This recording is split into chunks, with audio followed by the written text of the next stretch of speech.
வணக்கம். காஞ்சிபுரம் மாவட்டம் மக்களதிகார கழகம் மாவட்ட செயலாளர் சங்கர். அமெரிக்கா ஈரானுடைய போர் இன்னைக்கு உலகமெங்கும் மிகப்பெரிய பாதிப்பை ஏற்படுத்திருக்குதுன்னா அது சொல்லி மாளாதுங்க.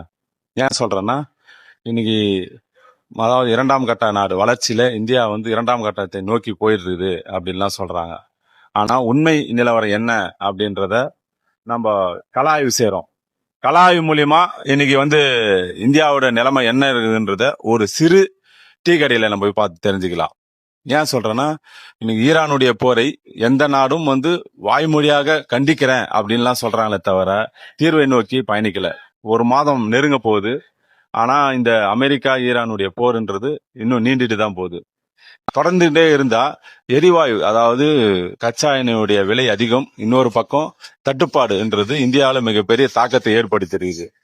சிலிண்டர் தட்டுப்பாடு, எல்பிஜி கேஸ் தட்டுப்பாடு தலைவிரிச்சு ஆடுது.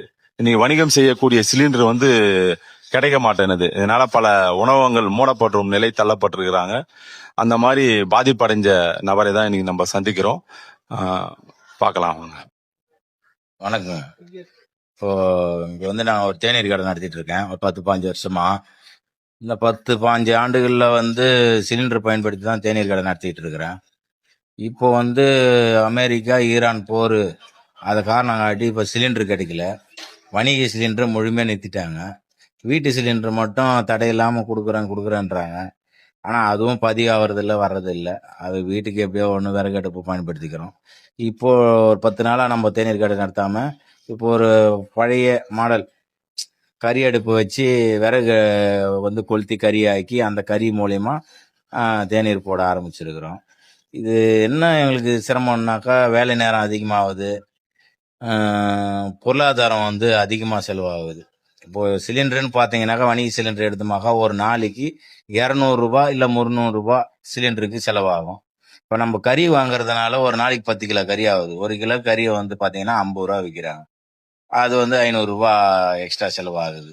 இப்படிதான் நமக்கு பொருளாதார நெருக்கடி ஏற்படுது. இதுக்கெல்லாம் காரணம் என்னன்னாக்கா, நம்ம நாடு வளர்ந்துட்டு வருது, வல்லரசு நாடு ஆகுது அப்படின்னு சொல்றாங்க.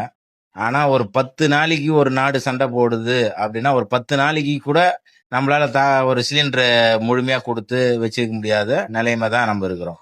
ஒரு நாடோட ஒரு நாடு சண்டை போடுது, ஒரு பொருளாதாரம் பாதிக்கடையுதுன்னு சொன்னாக்கா, ஒரு 6 மாதம் 1 ஆண்டு காலத்துக்கு தேவையான பொருளை கூட சேர்த்து வச்சுக்கணும். அதுதான் ஒரு வளர்ச்சி அடைகிற நாடா இருக்கணும்.